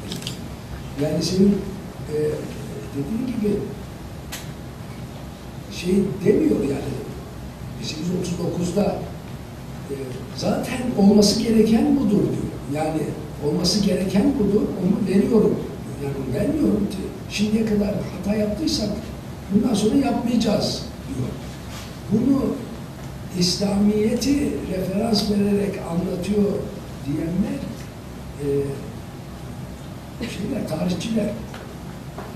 Yani millet tabii Müslüman olduğu için onları ketempere getiriyor. Yani uyutuyor onları. Aslında getirdikleri batılı şeyler, ilkeler, onları uyutmak için şey yapıyor. Yani işte İslamiyet'e referans veriyor. Onun gibi bir şey. Bunu yani yazan aslında arkadaşlarımız var. Onlar yazdı, Kudüs'ü yazdı. Yani orada referanslar tabii şeriata gönderdi. Ve onun bilinçli bir şey. Ama ikinci Mahmut zamanında hakikaten olmaması gereken şeyler var. Bakın müsaade şeyin parçasıdır.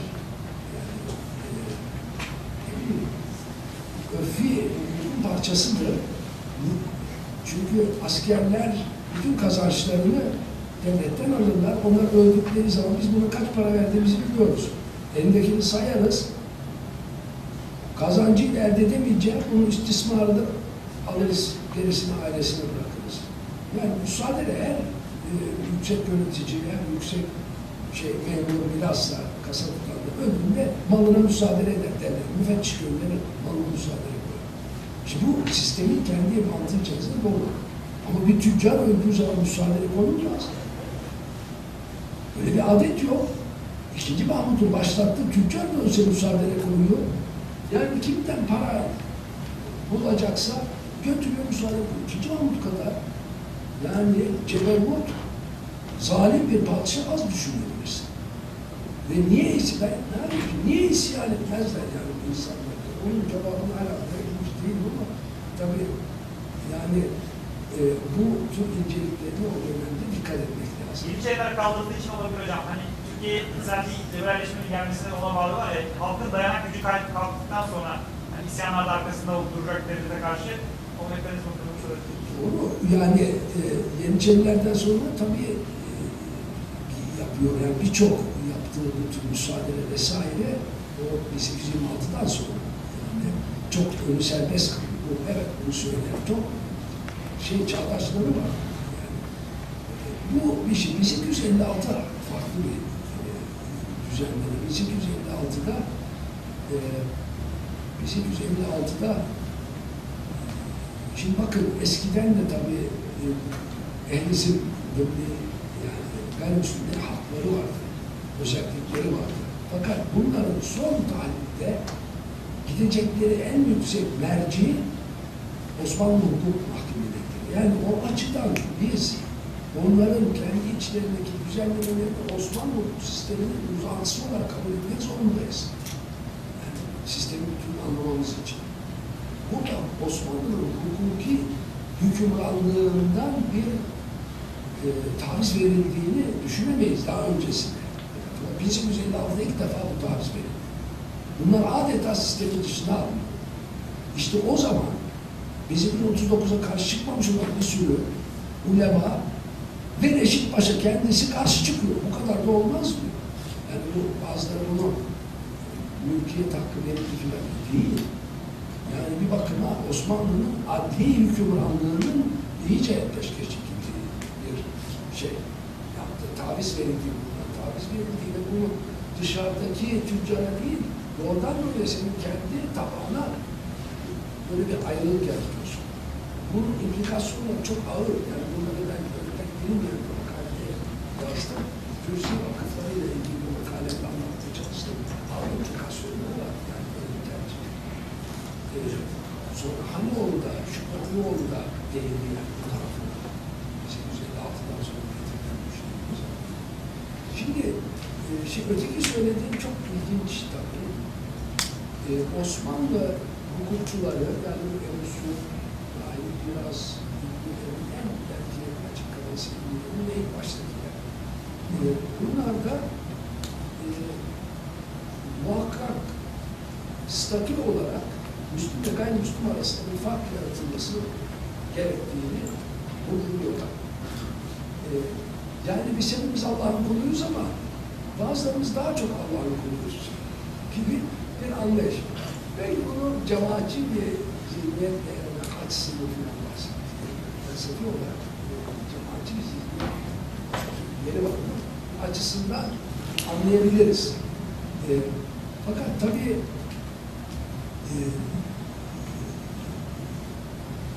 İslamiyet'i daha fazla demeyeyim ki çok şeyi var. Bunun yani belirgin farklılaşmaları var. Ve 18. yüzyıldaki krizler aslında sırasında da böyle cemaatler arası sürtüşmeler, esnaf arasında zaten baş göstermeye başlamış. Yani bu daha üstünde çok durmamız gereken bir konu. Bilim Sanat Vakfı'ndaki arkadaşlar bana rica etti. Bu konuda 3 tane seminer vereyim. Bir tanesini bu konuda vereyim dedim. Belki o zamana kadar yani oraya gelirsen orada daha fazla verilmemiz mümkün olur. Yani sen bu bağlamda şunu da hatırlatmak istiyorum. Yani Osmanlı Devleti'nde en çok kitabları okunan hukuk alimi acaba kimdir? Yani en çok okumuş olanlardan bir tanesi. Bedrettin. İslam'da kalsın. Nereden biliyoruz bunu? Yani arkadaşlar işte o dönemin kitaplıklarını vesaire inceleyenler gösteriyorlar. En çok nüshası çıkarılmış, en çok yayılmış Türk Karakollu'da referans kaynakları İslam'da kalsın. Bedrettin'in fıkıh kitabı. İslam'da kalsın. Bedrettin ayaklandığı zaman arkasına herkesi sürüklemiş bir adam. Yani şimdi İslamiyet'i şeriata indirmemek lazım.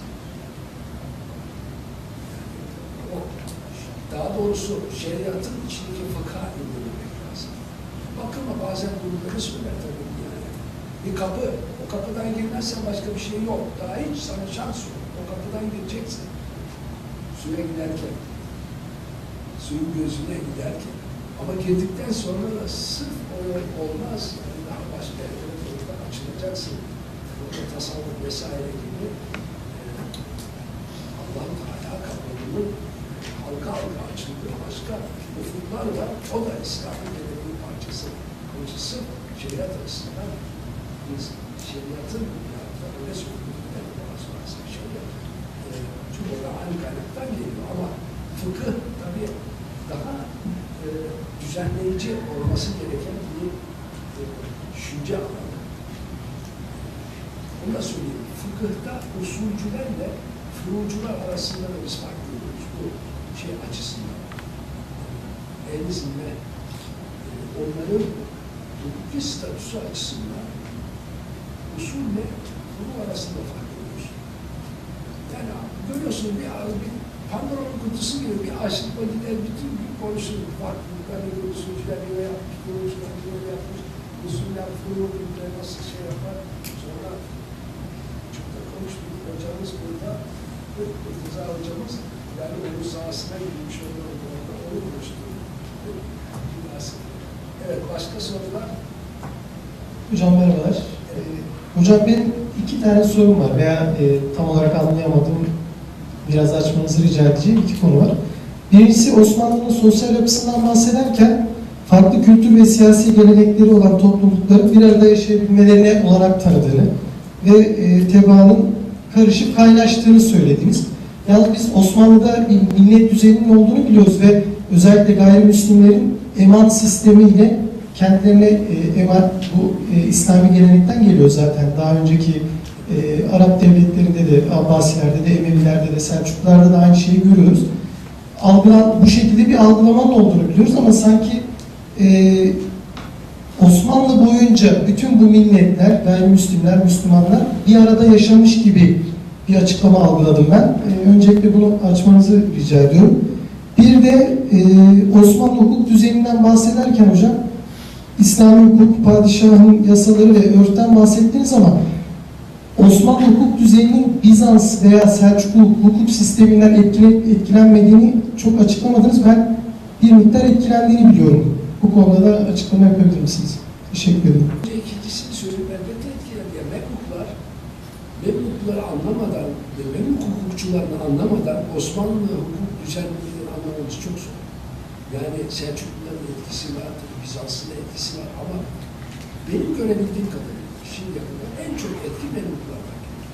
Yani var mı Osmanlı'nın bir bakıma güzelliği orada. Yani korkmuyorlar. Dünyadan korkmuyorlar. Kafalarını gömük bir şeyin altında dar, cemaatçi zihniyetle yaşamıyorlar. Yani nereden ne bir şey öğrenirlerse onu bir şekilde sistemin içerisine çekebiliyorlar. Yani o yavaş yavaş büyümedeki diyalektik etkileşimler benim esas vurgumdu tabii, açamadım. Yani o, ama bu açıdan benim kurumların öyle ince süpleksi olması, başarılı olması, hep bu etkileri açıklık ve onları sindirmek. Sonra Osmanlı'nın ilk hukukçuları nerede çıktı? Medreseler filan, nerede? Osmanlı'nın yok ki medrese. Medreseler bir tane önce medrese buldu. Onları gönderiyorlar hep büyük kuruluşlara, başka ülkelere. Oradaki etkileri geliyor. Kimisi Bağdat'tan geliyor, kimisi Ashar'dan geliyor. Kimisi daha Türkistan'dan geliyor. Yani bunlar her biri başka bir şey getiriyorlar. Onları da benzetiyor sistem. Bunu anlatabildim mi? Yani güzelliği bu. Şimdi ilk sorumuz daha zor tabii. Yani hakikaten bir taraftan farklılığınızı koruyacaksınız, bir taraftan aynı mekanda yaşayacaksınız. Şimdi bunu da biraz modern düşünce kalıplarının dışına çıkarak alınmaya çalışmak lazım. O zaman aslında modern düşünce kalıplarında sorun olduğunu göreceğiz. Yani biz öyle katı tasniflerle, açık, katı değil, açık tasniflerle durumları sınıflamaya ve o sayede anlamaya alışmışız. Bu normal modern düşünce tarzımız böyledir. Bunun çok büyük faydaları var, bazı şeyler var. Ama biz o kalıpların kendisini açıklayıcı ve kalıplara tam uymayan şeylerin istisnai olduğunu düşünürsek bir şey gözden kaçırırız. Bunu şu, o kalıplar bulur ama aynı zamanda kalıpların arasında sürekli etkileşim olur. Hayat budur. Ve bunu kavramlaştırmış Osmanlı. Yani bir taraftan siz ne olacaksınız? Yani siz demiyorum, sizden gene alayım. Yani bir taraftan birisi olacak, Ermeni olacak, Ermeni bir çeşit Ermeni olacak, bir taraftan başka çeşit Ermeni olacak. Biri Katolik olacak, biri Gregorian olacak. Bir tanesi de Silisya'dan, Kilika'dan gelen başka çeşit Ermeni olacak. Ortodokslar da öyle. Müslümanlar da öyle bakarsanız. Yani bunların bütün bu farklılaşmaların hepsini cemaat olarak kendi varlığınızı koruyacaksınız. Hem benzerlerinden ilişki kurabileceksiniz, hem de bir taraftan yaş olarak bütün parça olarak devam edeceksiniz.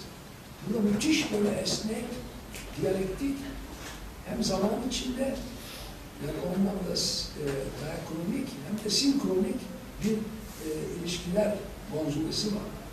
Devamlı hareket halinde. Bunu tahmin edebilmemiz lazım. Yani tarihçilerin bir tarihçi olarak anlatması en zor konunun bu olduğunu düşünüyorum. Hem öğrencileri hem tarihin dışında gelen sosyal bilimciler. Çünkü hayat bu daha böyle işliyor.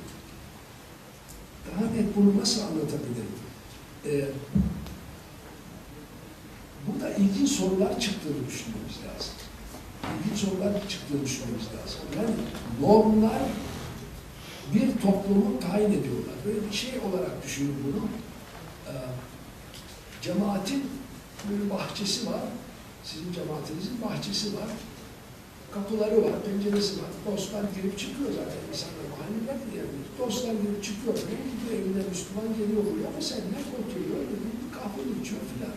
Ya çarşıya geliyorsunuz. Aynı çarşıda farklı farklı cemaatlerde insanlar buluşuyorsunuz. Hiç mi etkilemeyeceksiniz birbirinizi? Hiç mi etkilemeyeceksiniz? Aynı mahallede yaşıyorsunuz. Güzel bir yerleri kızı görüyorsunuz. Hiç mi aşık olmayacaksınız? Yahut da güzel bir Türk kızı gördünüz. Hiç mi aşık olmayacaksınız?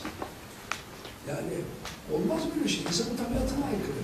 Onun için insanın tabiatına aykırı olmayan bir şey düşünülmez. Fakat bu cemaatlerin ideallerinin ifadesi olan ve onların dolayısıyla özgürlüklerinin ve farklılıkların ifadesi olan normlar olur.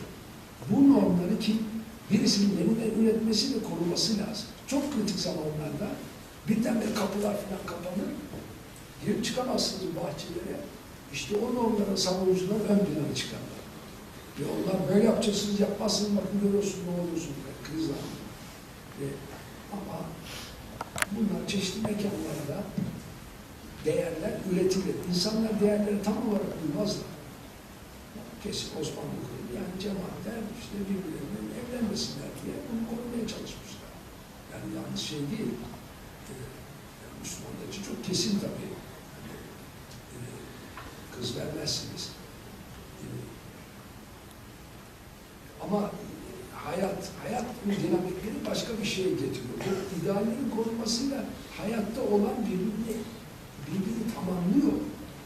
Yani onun için ideallere yabana atıp bunlar hiç kimse hiçbir zaman uymuyor diye boşlayamazsınız. Olmaz. Yani onları anlamanız lazım. Bunlar normatif değerler tabii.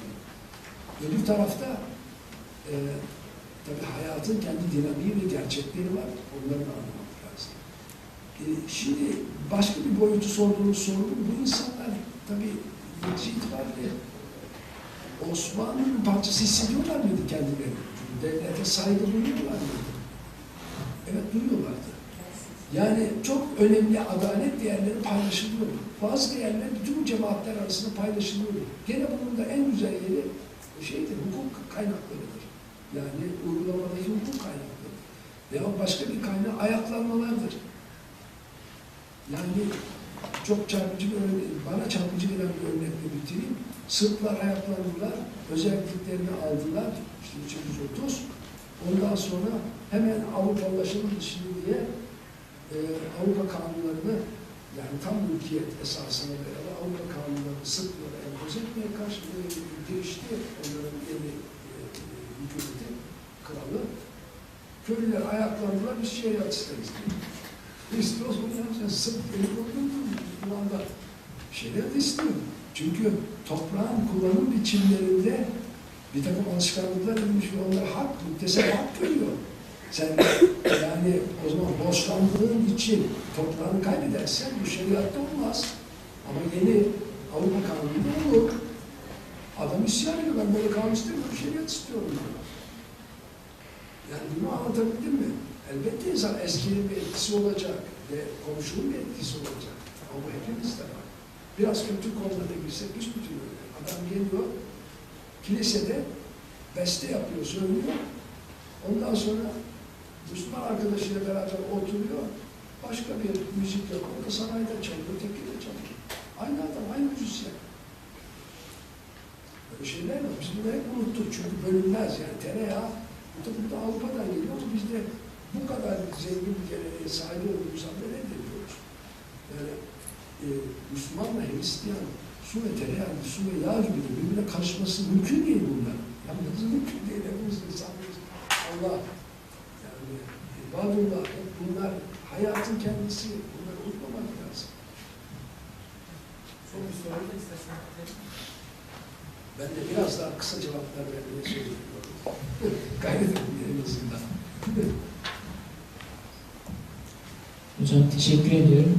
Soruyu çok zihnimde toparlayamadım ama şimdi Kur'an-ı Kerim'de şöyle bir ayet var. Yani peygamber ölür ya da öldürülürse gerisi geriye mi döneceksiniz? Ya da topukların üzerinde geri döneceksiniz. Şimdi bu ayetten şöyle bir algı mesela çıkarılabilir. Yani işte peygamber yaşadığı dönem hukukun bizatihi kendisiyle ama öldükten sonra ya da giderse bile hukuk merkezli diye bir şey var. Allah o müminler için çizdiği dairenin içerisinde kalmasını istiyor inananların. Şimdi slaytınızda şöyle bir ifade vardı. Padişah öldüğünde hukuk ilga alıyor ve tekrar oturup padişah değiştiğinde hukuk ilga alıyor ve tekrar tartışılması gerekiyor. Hukuk değil tabii. Belli kanunlar. Çıkar. Evet. Yakın dönemde bununla birlikte son dönemler için de hukukun bizatihi kendisi, yani kendisi için de uygulanması için de mesela demokrasi ya da cumhuriyet ya da devlet gibi bir takım parametreler gerekli ve yeterli şart olarak gösteriliyor. İşte Osmanlı dönemindeki padişahın varlığı gibi. Şimdi bu noktada işte soruyu da çok toparlayalım. Yani bu bir zaaf mıdır ya da aynı zaafın devamı mıdır? Bu ikisi birbirini destekleyen zaaflar mıdır? Yani hukukun bizatihi kendisi için başka bir parametreyi gerekli ve yeterli olarak, gerekli bir şart olarak koymak. Aslında sorun yani çok önemli bir soru. Çok önemli bir soru. Bütün hukuk sistemleri muhafazakardır.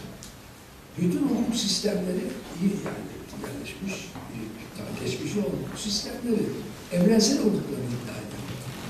Çünkü başka şansları yoktur. Fakat aynı zamanda hepsi değişen bir dünyada insan ilişkilerini tanzim etmek gibi bir mükellefiyet içerisindedirler, onu taşımaktadırlar. Şimdi bu hukukçuların, büyük hukukçuların marifeti de bu da kendisini gösteriyor.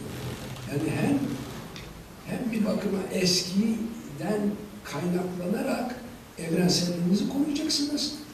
Ama aynı zamanda bu evrenselliğin adeta kanıtı olan değişen şartlara uyabilirliğini tebliğ edeceksiniz. Siz öyle bir genelleme yapmışsınız ki evrensel dediğini satarken bunu bugün artık uygulamak mümkün değilse ne diyeceksiniz? Nasıl bunu tebliğ edeceksiniz? Yani bunlar yalnız İslam hukukçularının değil, bütün hukukçuların her yerde karşı karşıya kaldıkları bir şey. Şimdi tabii sıkıntı nereden geliyor? Bugünkü sistemde gidersiniz parlamentoya kanunu baştan yaparsınız. Bazı kanunu yapmak daha zordur. Anayasa yapamadık bir türlü. Yani yeniden yazamadık. Bazılarını yazmak zordur ama ortam da oluşmadı da ondan. Yani ortam oluşursa belki yazarız. Şimdi evet, şeye gittiğiniz zaman ne olacak? Yani fıkıh gibi hakikaten yani Allah'tan, Allah-u Teala'dan geldiğini, Allah-u Teala'nın ifade ettiği benzer değerleri içerdiğini ileri süren bir sistemde o zaman ne yapacaksınız? Yani Allah'a gideceksiniz. Nereye gideceksiniz? Tamam. Yani ama işte bu konular şeyde ortaya çıkıyor yani 19. yüzyılda girdiğimizde artık ortaya çıkıyor yani bunlar burada sadece hatırlatarak geçebiliriz. Bitmiş meseleler değil bunlar. Tabii ilk bu konuda düşünenlerden bir tanesi Namık Kemal.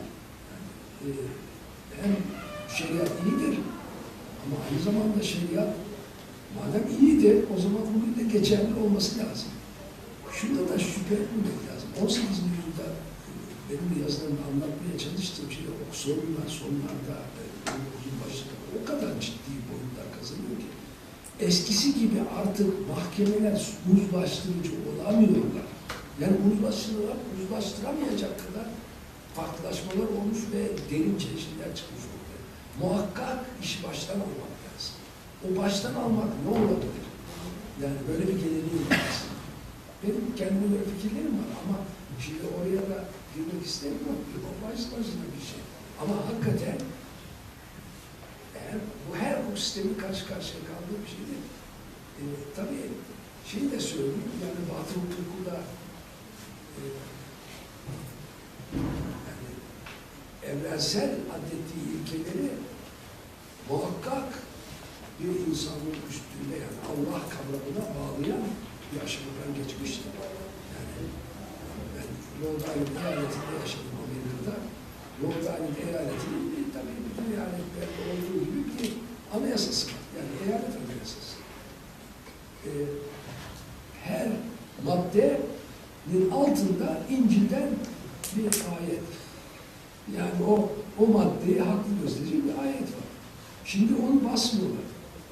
Yani onlar çıkmış ama uzun süre Rhode Island'daki yani eyaletin anayasası İncil'e referanslarla kendini kanıtlamaya çalışmış olan bir belge olarak karşımıza çıkıyor. Yani ne zaman biz Allah'a koyduk bu işin içinden ve bunun anlamını geri getirirsek ne olur, nasıl olur, nasıl geri getiriliriz gibi konular muhakkak ki düşünmemiz gerekir. Orada bırakayım. Evet, kıymetli hocama çok teşekkür ediyorum.